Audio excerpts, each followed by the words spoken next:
চাঁদ বদনি ধনি নাচো তো দেখি।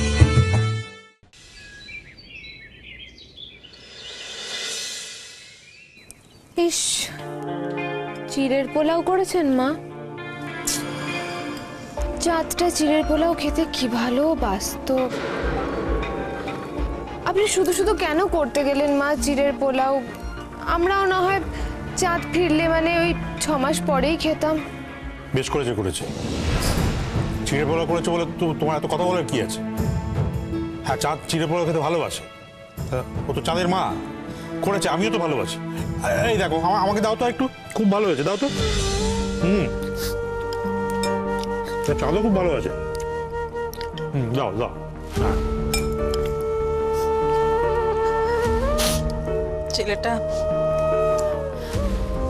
ছেলেটা তো একদম মিষ্টি খেতে ভালোবাসে না।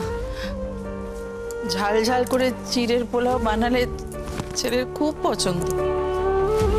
এমনিতে তো ওর কোনো বাছবিচার নেই, কিন্তু চিড়ের পোলাও ওটা পেলেই বলবে মা আরেকটু দেবে, আরেকটু দেবে। তোমার হাতে চিড়ের পোলাও তো স্বর্গ। সেই ছেলে এখন কোথায় কি খাচ্ছে কে জানে। জেদ করে চলে গেল আমার ছেলেটা। চোখের জল ফেলছো কেন? কেঁদো না, বারণ করছি, কেঁদো না তো। ছেলে বাইরে আছে, এই সময় কান্নাকাটি করতে নেই। ওর কি জেদ করে চলে গেল? ওর জেদ তো আমার মতো জেদ, হুট করে মাথা গরম হয়ে যায়, জেদ করে। আমি যেমন জেদ বেশিক্ষণ ধরে রাখতে পারি না, ও পারবে না। আমি তোমাকে বলছি, ও জেদ ধরে রাখতে পারবে না, ও ফিরে আসবে। তুমি দেখে নিও, মিলিয়ে নিও আমার কথাটা। ফিরবে না বাবা, আমি বলছি দেখবেন চাঁদ ওই 6 মাস কি 9 মাস পরেই ফিরবে। বড় বাবা, সত্যি কথা শুনতে একটু তেতোই লাগে বাবা। আর আপনিও জানেন বাবা, আমি যা বলছি সব সত্যি বলছি। যেই মেয়েটাকে লগ্নভ্রষ্ট হওয়ার থেকে ছেলেটা রক্ষা করলো, যাকে বিশ্বাস করলো, বন্ধু হিসেবে পাশে থাকলো, সেই কিনা ওর পিঠে ছুরি মারলো। কি আবোল তাবোল কথা বলছো? তখন থেকে কি বাজে বকছো তুমি? সোহাগ মা চাঁদের পিঠে ছুরি মেরেছে? শুধু চাঁদের পিঠে কেন বাবা, আপনার পিঠেও তো ছুরি মেরেছে। মারেনি? ও আমাদের সবার পিঠে ছুরি মেরেছে। আপনারা হয়তো চোখটা বন্ধ করে রেখেছেন, কিন্তু আমি তো দেখতে পাচ্ছি ও আসলে ধান্দার জন্য এই বাড়িতে পড়েছিল। এতদিন এই বাড়িটাকে কাজে লাগিয়েছে, তারপর চাঁদকে কাজে লাগিয়ে ওর বাবার 20 লাখ টাকা যেই তুলে নিয়েছে, অমনি পাখি ফুরুত।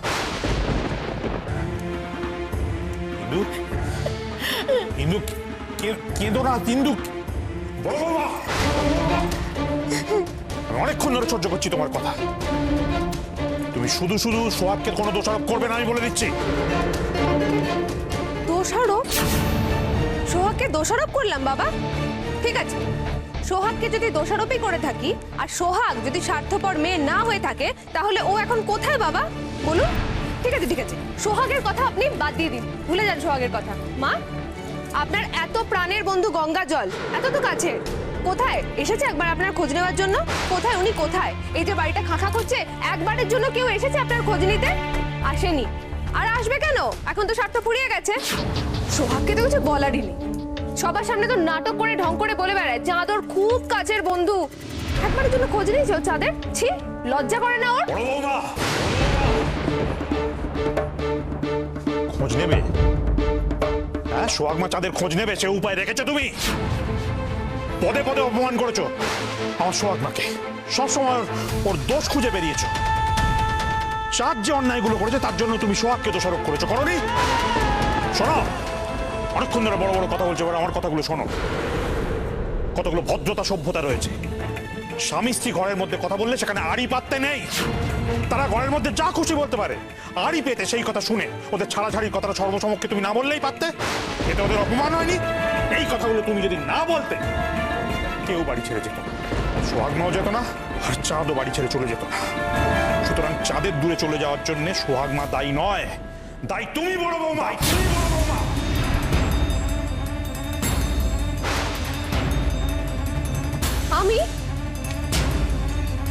আমি কি করে দায়ী হলাম বাবা?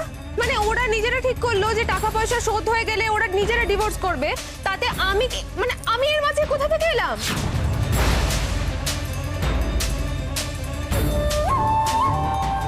বুঝেছি, আমি ঠিক বুঝেছি। মা, ওই ছোট বৌমাই আপনাদের খুব কাছের তাই না? খুব প্রাণের আদরের লক্ষ্মী এ বাড়ির, তাই তো?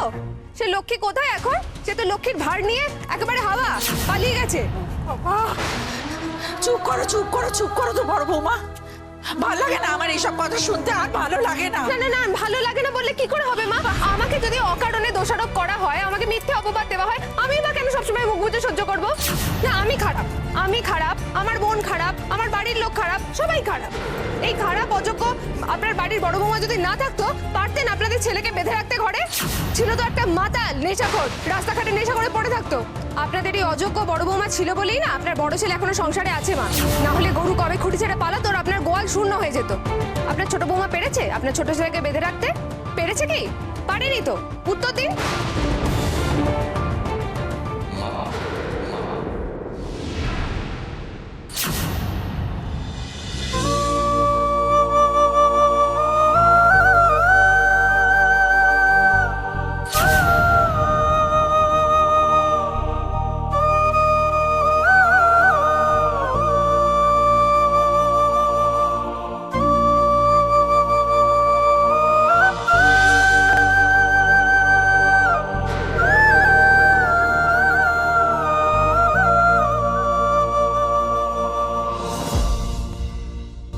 বৌদি, আমি এই সংসারের সাথে আর বেঁধে নেই, এই কথাটা কে বললো তোমায়?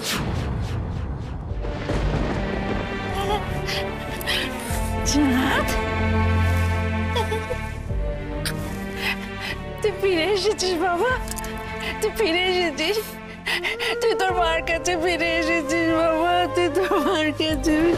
মা তুমি কাঁদছো কেন মা? আমি তো চলে এসেছি, বলো। হ্যাঁ, একদম কাঁদবে না। খেয়ে নিন না মা, একটু মুখে দিন। খেয়ে নাও খেয়ে নাও আর খেয়ে নাও। খাবার আমার গলা দিয়ে নামছে না বৌমা। তোমাদের কি করে নামছে বলো দেখি? মেয়েকে তো শ্বশুর বাড়ির অন্য থেকে বঞ্চিত করে নিয়ে এলে মানলাম, কিন্তু কি এমন হয়েছিল একটু খবর নিলে না? হ্যাঁ, আমাদের সময় তো এর থেকে বেশি ঝামেলা হতো। আমার শ্বশুর শাশুড়ি কি দোয়া তুলসী পাতা ছিলেন? তারা তো কত কথা শুনিয়েছিল, অনেক কথা। কই, আমি তো পালিয়ে যাইনি, আমি তো এখানেই ছিলাম। আমার বাবা মা তো রাগ করে কোনোদিনও তাদের বাড়ি মানে আমার বাপের বাড়িতে নিয়ে তোলেনি। আর তুমি মেয়েকে কি করলে? তার শ্বশুর বাড়ির দরজাটা চিরদিনের জন্য বন্ধ করে দিয়ে এলে। সোহাগ আর চাঁদের ভালোবাসার বাঁধনটা তুমি এমনি করে ছিঁড়ে দিলে বউ। কি হচ্ছে বলো তো? হ্যাঁ, সেই থেকে তুমি মাকে কথা শুনিয়েই যাচ্ছ। কেন শুধু শুধু মাকে দোষারোপ করছো বলো তো? আমি নিজের ইচ্ছায় ওই বাড়ি থেকে চলে এসেছি, কারণ আমার ওই বাড়িতে আর কাউকে কিছু বলার নেই ঠাম, কিচ্ছু বলার নেই। তোমরা এবার মেনে নাও না, চাঁদ আর আমার সম্পর্কটা ধুলোয় মিশে গেছে। এটার কোনোদিন জোড়া লাগবে না। জোড়া লাগবে না বললেই হলো? জেদ করে বললে কি সম্পর্ক ছিঁড়ে যায় নাকি? ও আমাকে বোঝাতে আসিস না রে, তোর মাকে বোঝা।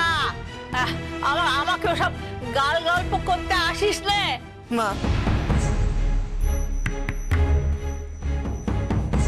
সব দোষ আমার মা, সমস্ত দোষটা আমার। আমি মানছি, আমি স্বীকার করছি। সোহাগের বিয়ের দিন ওইরকম একটা ঘটনা ঘটলো তো, এটা ভাঙতে বসলো লোক লজ্জার ভয়ে। সেদিন যা ঘটনা ঘটলো, তারপর যাদের সঙ্গে সোহাগের বিয়ে দিয়েছিলাম আমরা, জোর করে বিয়ে দিয়েছিলাম। উচিত হয়নি আমাদের? যদি ওরা যখন খুব ছোট তখন থেকে আমাদের মনে মনে ইচ্ছে ছিল যে যাদের সঙ্গে সোহাগের বিয়ে হোক, কিন্তু তাও বলছি উচিত হয়নি, আমাদের উচিত হয়নি। আমার উচিত ছিল যে সোহাগ মানুষের মতো মানুষ হোক, এটা না ভেবে সোহাগকে এমন ভাবে বড় করা যাতে আর 5টা মানুষ মেয়েদেরকে যা দেখলে সুন্দর বলে সেইভাবে যেন সোহাগকে বড় করতে পারি। আমাদের সেটা উচিত ছিল। ওর মনের দিকে নজর না দিয়ে ওর শরীরটাকে সেইভাবে তৈরি করা উচিত ছিল। ওর শরীরের দিকে আমি নজর দিইনি মা, আমি ভুল করেছি। যদি সেই দিকে নজর দিতাম তাহলে আজকে 36 বার ওর বিয়েটা ভেঙে যেত না, বিয়ের সম্বন্ধগুলো ভেঙে যেত না। আজকে সোহাগকে এদিন দেখতে হতো না মা, আমাদেরও এদিন দেখতে হতো না। আমি ভুল করেছি, সব দোষ আমার মা। কিসের দোষ মা? হ্যাঁ, কিসের দোষ? কি কি এমন দোষ করেছো তুমি বলো তো? আমি মোটা সেটা তোমার দোষ? কি করে সেটা তোমার দোষ হয় বলো আমায়? আর মোটা হওয়া দোষ নয় মা, এটা কোনোদিন দোষ হতেই পারে না। হ্যাঁ, দোষ তোমরা করেছো। তোমরা চাঁদের ঘাড়ে আমাকে চাপিয়ে দিয়ে দোষ করেছো, এটা ঠিক। আচ্ছা মা, কি হতো বলো তো সেই দিন যদি আমার বিয়েটা না হতো, তাহলে কি এমন মহাভারত অশুদ্ধ হয়ে যেত? হ্যাঁ, কি হতো? আরে 36 বার আমার বিয়ের সম্বন্ধ ভেঙেছে মা, 37 বারের বারও প্রত্যাখ্যাত হতাম। কি এমন হতো মা তাতে? কি হতো? কেন প্রত্যাখ্যাত হবো? আমাদের মধ্যে আগেই কথা হয়ে গেছিল সেই 20 লাখ টাকা ফেরত দেওয়ার পর আমরা আলাদা হয়ে যাব, আর একসাথে থাকবো।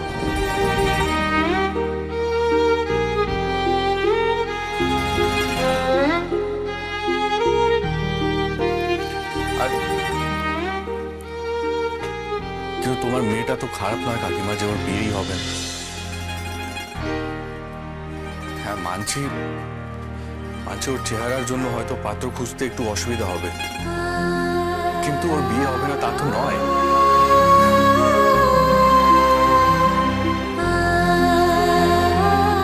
সায়ন তো আছে।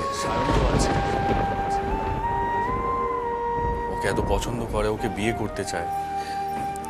বিয়েটা করিয়ে দাও কাকিমা।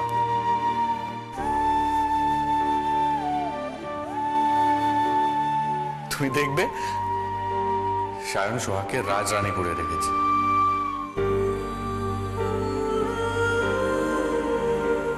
এই প্রতিবেশী, এসে গেছো? প্রতিবেশী, তোমার কথাই যেন সত্যি হয়। তোমার মুখে ফুলচন্দন পড়ুক, তোমার মুখে। এইবার আর কোনো চিন্তা নেই যে তুমি এসে গেছো। এইবারে নদী সাগরে মিশবে, কেউ আটকাতে পারবে না, কোনো পথ আর আটকাতে পারবে না। Thank you. তো বেড়ে হতো ছাড়ো। না তোকে দেখাচ্ছি।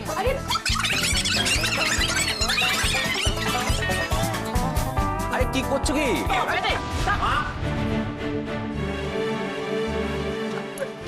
থাম, চলো বসবে, চলো। পড়ে গেলে কি হবে? এসো, তোমার না পায়ে ব্যথা, চলো।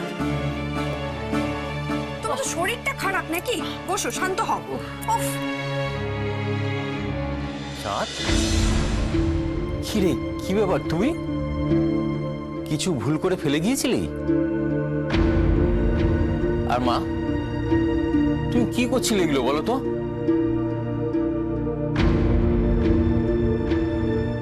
হ্যাঁ তাই তো, চাষ বদন হঠাৎ ফিরে এলো কেন?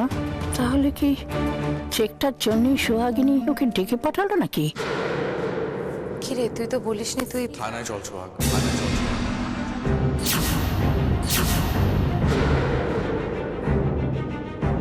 কেন রে, থানায় কেন যাবি? না কাকু, আসলে ওই 20 লাখ টাকার চেক ভাঙাতে গেলে আমাকে একবার থানায় যেতে হবে, মানে ওই ভেরিফিকেশনের জন্য। তাই তো আমি এসছি এখানে। ও তাই বল। প্রতিবেশী গো, কি বুদ্ধি তোমার! সুযোগ পেলে না তোমাকে একটু চুমু খেয়ে নিতাম। তার দেরি করিস না, যা। সোহাগ চল থানায়, দেরি করে লাভ নেই। হ্যাঁ। এই বলছি, এই মানে আমিও তো যাবো, তাই না? মানে আমি সাথে গেলে বিষয়টা আরো সহজ হবে আর কি, সুবিধা। কি হলো? শোনো, তুমি এখন ব্যাংকে যাও। ব্যাংকে গিয়ে সেখানে ওই চেকটা ইস্যু করার যে নিয়ম কানুনগুলো আছে সেগুলো একটু দেখে নাও। যত তাড়াতাড়ি এটা মেটানো যাবে ততটাই মঙ্গল। ঠিক বলেছো, যত তাড়াতাড়ি আপদ বিদায় হয় ততই ভালো। ব্যাংকে যাও। হ্যাঁ ঠিক আছে, দোকানে গিয়ে তার ভিড় বাড়িয়ে লাভ নেই। আমি ব্যাংকে যাই, ওখানে গিয়ে আমার কাজকর্ম সারি। ভালো কাজে তো দেরি করতে নেই। আসছি। হ্যাঁ